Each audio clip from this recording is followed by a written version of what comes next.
From Kern Government Television, welcome to this week's Kern County Board of Supervisors meeting, originating from the County Administrative Center located at 1115 Truxtun Avenue, Bakersfield, California.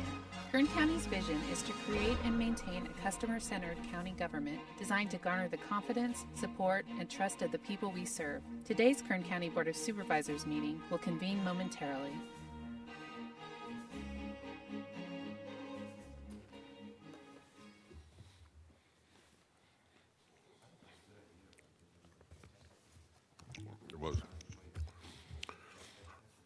Good afternoon. Welcome to the afternoon session of the Tuesday, September 15th, 2020 Board of Supervisors meeting. Board to reconvene. First item is roll call.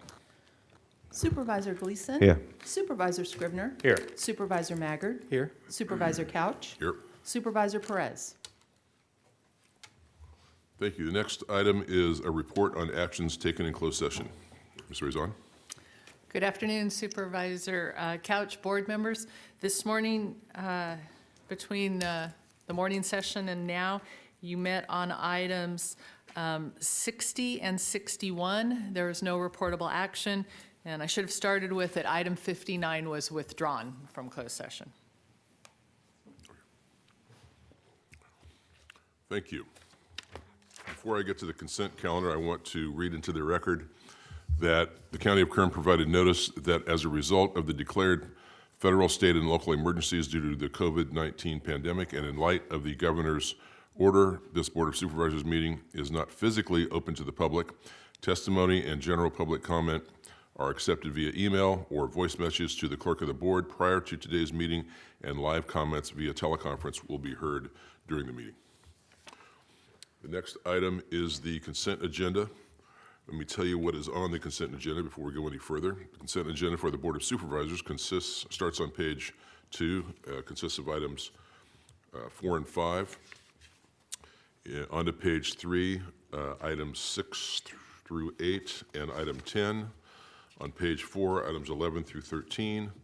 Page 5, items 14 through 20. Page 6, all the items 21 through 27. And page 7, all the items 28 through 35. The consent agenda is something we can act on all in one motion. Do we have anyone on the line that would like to speak to any of the items on consent? No, we do not. Okay, then I'm looking for a motion on the consent agenda and to adjourn as the Board of Supervisors and reconvene as the Ford CITY-TAFT Sanitation District. So moved. Second. You have a motion and a second. Please cast your votes. The motion is approved, 4 ayes, 1 absent. Supervisor Perez. Thank you. We're now sitting as the Ford CITY-TAFT Sanitation District. There is one item on that agenda. It is item 1. We don't have anyone on the phone that would like to speak to that item either. No, we do not. Okay, so we're looking for a motion to on the consent agenda for the Ford CITY-TAFT Sanitation District and to adjourn as such and reconvene as the Board of Supervisors. So moved. Second. Please cast your votes. The motion is approved, 4 ayes, 1 absent. Supervisor Perez. Thank you. We're now sitting as the Kern County Board of Supervisors, and the next item is item 2, public presentations. This portion of the meeting is reserved for persons to address the board on items that are not on today's agenda. Do we have anyone for the afternoon agenda? We do not. We do not. On to item 3, which is board member announcements and reports. Is this where we were going to allow Mr. Pope a chance to address the referral that was made this morning? Yes, sir. Mr. Pope, afternoon. Is this where you would like to do that? I'm here. This might be your only shot. Today.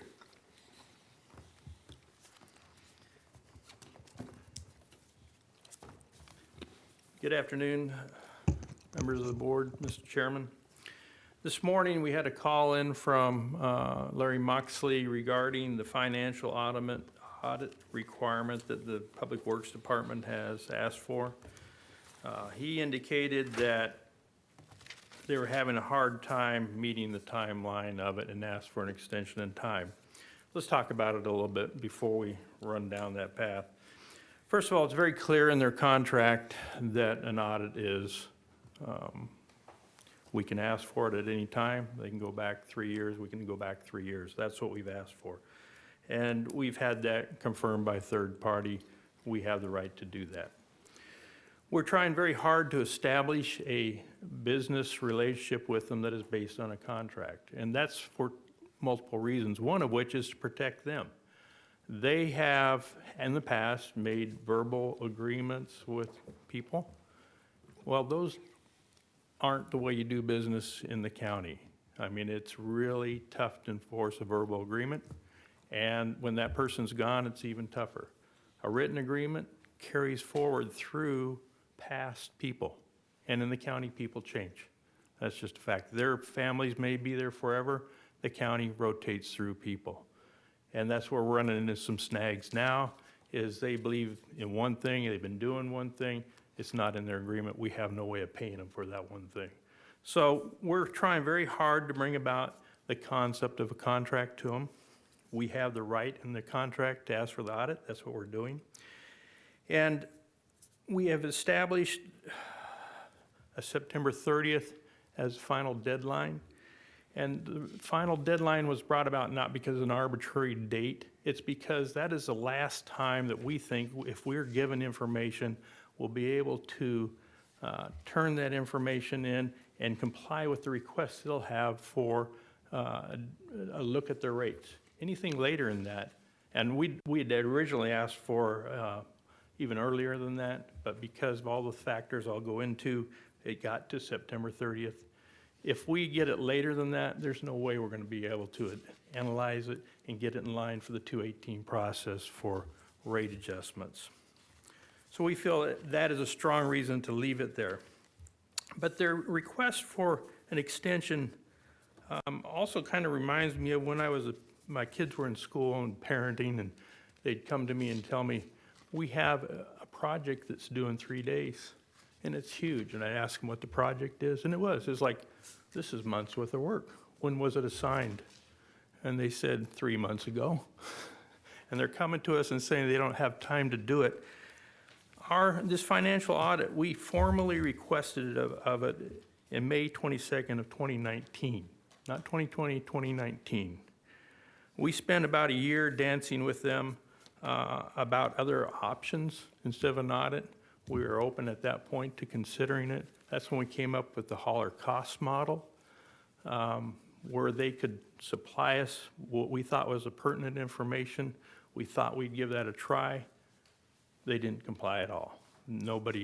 Some turned it in, but then their lawyers rescinded it. So in effect, nobody complied. And we also realized importantly that it's not in their contract for a hauler cost model. We have the right to ask for an audit, but we don't have the right to ask for a hauler cost model.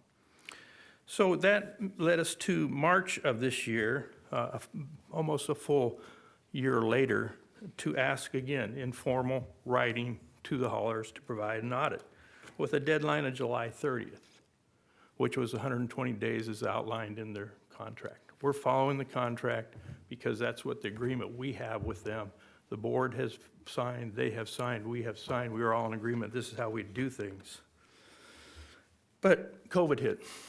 At that same time, COVID hit, and we acknowledged it. I mean, we were trying to figure out how to do business. They're trying to figure out how to do business.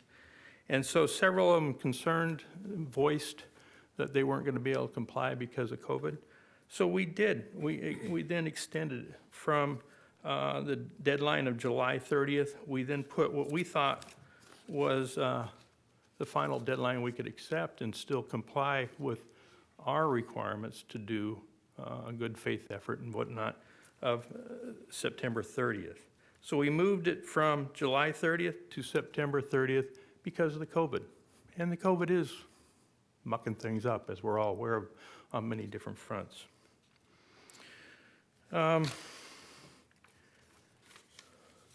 We have reminded them, kept talking to them. May 21st this year, we lettered to the haulers, again reminding them that it was deadline of September 30th. August 13th, we emailed them, deadline September 30th. They've been on notice for many years to accomplish this task. We even have had mediation. that indicates very clearly we have the right to do this. Not only the right, as pointed out, it is our job to do this. This is what we're here for, to make sure we are getting a fair price for our constituents. So, where we're at is we have CPAs, and they have spoken in good faith that they probably are not going to be able to comply with the deadline. That may be very true. I would say that some of the haulers, not necessarily the ones Larry mentioned, but that's about half of them. There's half that are working very diligently, we believe, on this and are going to try and comply. So for us to move the goalpost out beyond where they were already for a group, it does disservice, if we feel, to the ones that are making a good faith effort to try and comply. A compromise, and we're always trying to find ways to make this work. A compromise in our mind is, how about, we've asked for 3 years, that's a good solid base for us. How about if we get a year? September 30th, provide us a year, give us something we can look at, start analyzing. 2 other years could come after, come in the January 31st deadline, something like that. So we will take under advisement, I feel, and you have given us a referral. We'll take under advisement, we'll reach out to them and talk to them and see if we can't come up with something, and then we'll come back to your board with a recommendation and see where we go from there. Any questions or comments? Well, first of all, thank you for coming on short notice and responding. Supervisor Maggard made the referral. Would you like to engage in that? Okay, thank you. Thank you, Mr. Pope, for coming forward. I recognize the very protracted process that's led up to this. Are the haulers aware that if the reports come back in January, that will delay their request for an adjustment to their fees, potentially another cycle? I don't know what they're aware of, but we have made it clear in the past that we have certain deadlines, and the October 1 is what we normally refer to it as the point where we have to move, and that means based on information. And that's what we're lacking at this point, is solid information to work from. Well, if you don't have the information, I don't see how you can move forward with a request to adjust the fee until you have the information. I think that's fair enough. And but I do take exception with your perspective on they're asking until January 31. Mr. Hampton has very unfortunately passed away. My understanding is that his company asked for some extra time, and there was a strong indication that they wouldn't be given extra time.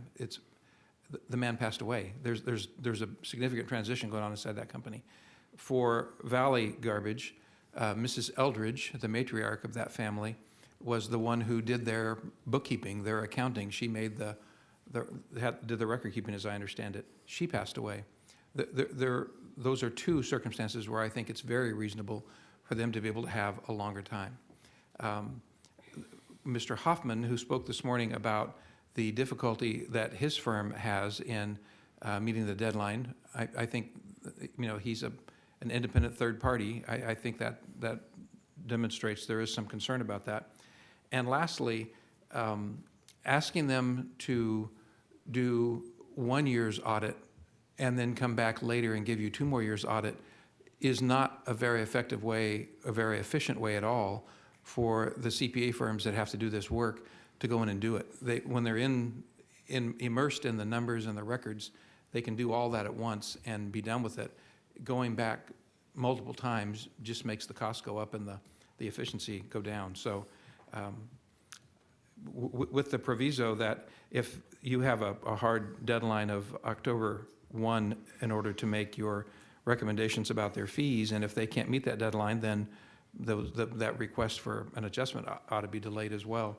I think it's not unreasonable for them to be able to, in the circumstances we're in, to have that time. But that's just one person's opinion. And we've been talking, actually the Eldridges have talked to us, and last we heard from them, they felt they'd be able to meet the deadline, so they are still trying. I believe Mr. Moxley implied something contrary to that this morning. Yes, he did. So what I think I heard you say was you're going to come back. When did you think that would be? As soon as we can get an item on the agenda. So that might be next week or the following week? Right. I'm guessing. Okay. Board members? Any questions? Supervisor Gleason? Thank you, Mr. Pope. Thank you very much. I think these haulers have just been tremendous assets for this county for a very long time, and I'm extremely thankful for our relationship we have with them.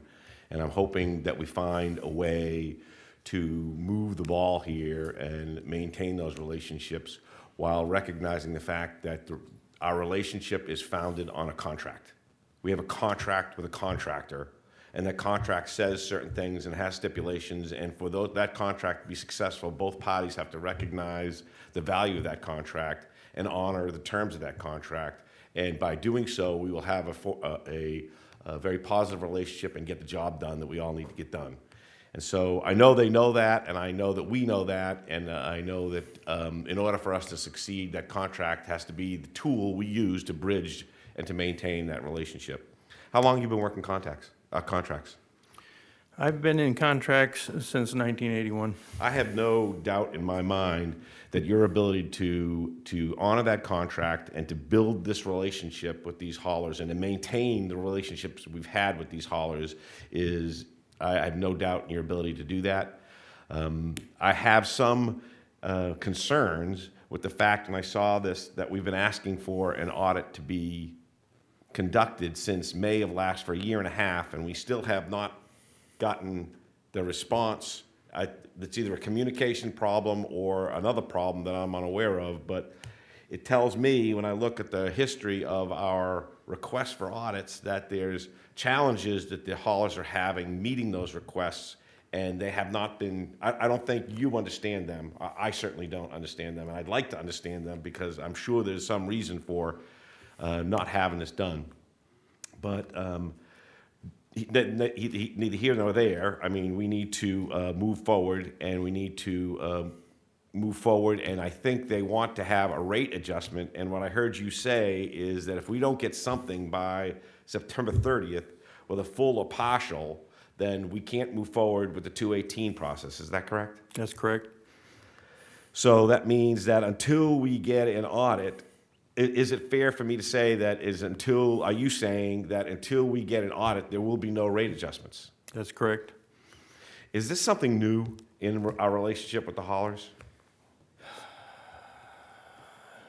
It has been here since we took over Public Works because, Daphne, Doug, Nancy left us in a position of it's tough to defend. We have to have a defense on our rates. In order to defend the rates, what do you mean by that? Your board sets the rates for the haulers, and those rates are what they charge the public. And those rates are based on our recommendation, and we have to have a basis for that recommendation. Okay. And that basis for that recommendation is the audit? Yes. Or And- there's other ways of doing it, but they have not been forthcoming on any of those either, so that's why we fell back on the audit.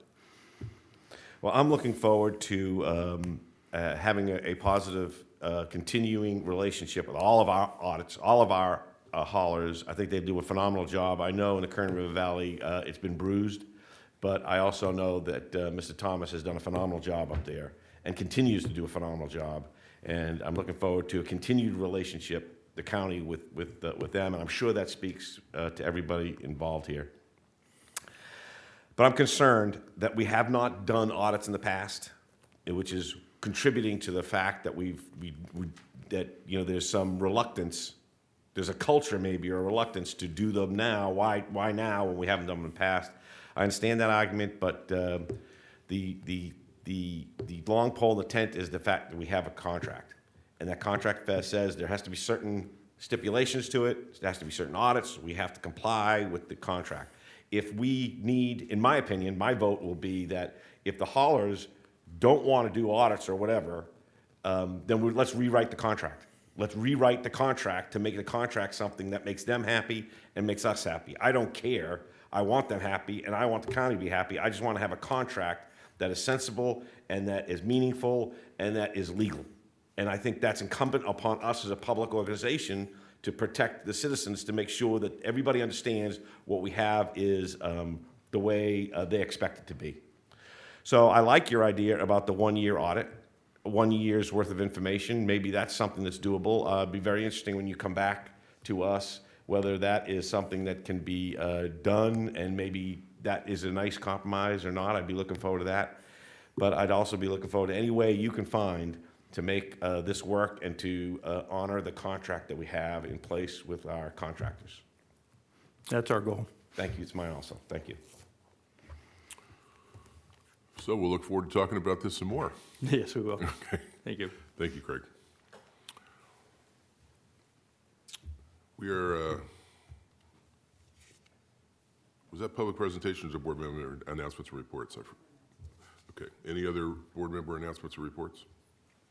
Seeing none, I think the next item is item 9, which I think is also Mr. Pope.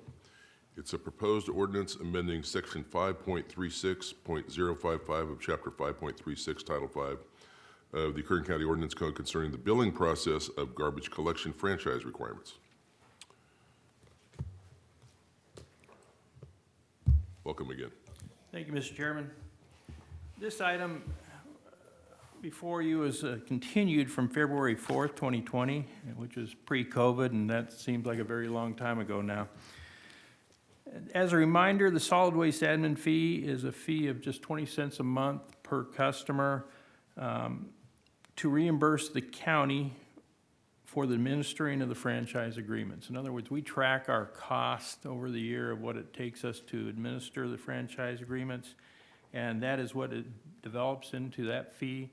It has to follow the same 218 process as any fee that we put out there. The haulers, when we brought this forward, we have to update it, or there was some language in it that wasn't being handled the same between various haulers. So we agreed that it was need to be cleaned up, and that's what we brought before you. The haulers at that point voiced concerns, they had issues, and wanted it continued. We did continue it. We met with them, a big, large meeting in the CAO's office. They said they needed more time to come back. That was in February. By June, still no feedback. We sent out an email that asked for a response by July. Middle of July, Jacob Pinero voiced that he had no problems with the way it stood. We did hear from Sherry Boyer from Thomas Refuse, brought forth some wording changes. Some were good and some we didn't implement. But those are what now make up the admin fee. And council has blessed it, and we're back for a vote of the board to see if they wish to continue with it. Any questions? I'll be glad to answer. Is this, did you say this is subject to 218? Yes, it is. If we were to change it, we'd have to go the 218 process. So it's, what do you, I've forgotten what All we did was clean up some of the language in it, in the ordinance. is that part subject to 218 or No. the change in the fee? Only if there was a change in the fee. I see. Okay. Anyone on the line that would like to speak to this? No, sir. Okay. Any board members? The recommendation is to waive the reading, introduce the ordinance, make a finding that the project is exempt from further environmental review per the Public Resources Code and the California Environmental Quality Act. So moved. We have a motion Second. and a second. Please cast your votes. The motion is approved, 4 ayes, 1 absent. Supervisor Perez. Thank you, board members. Thank you, Mr. Pope. That is the end of our afternoon agenda. We just need a motion to adjourn to Tuesday, September 22nd at 9 a.m. Motion. Thank you, Supervisor Scrivener.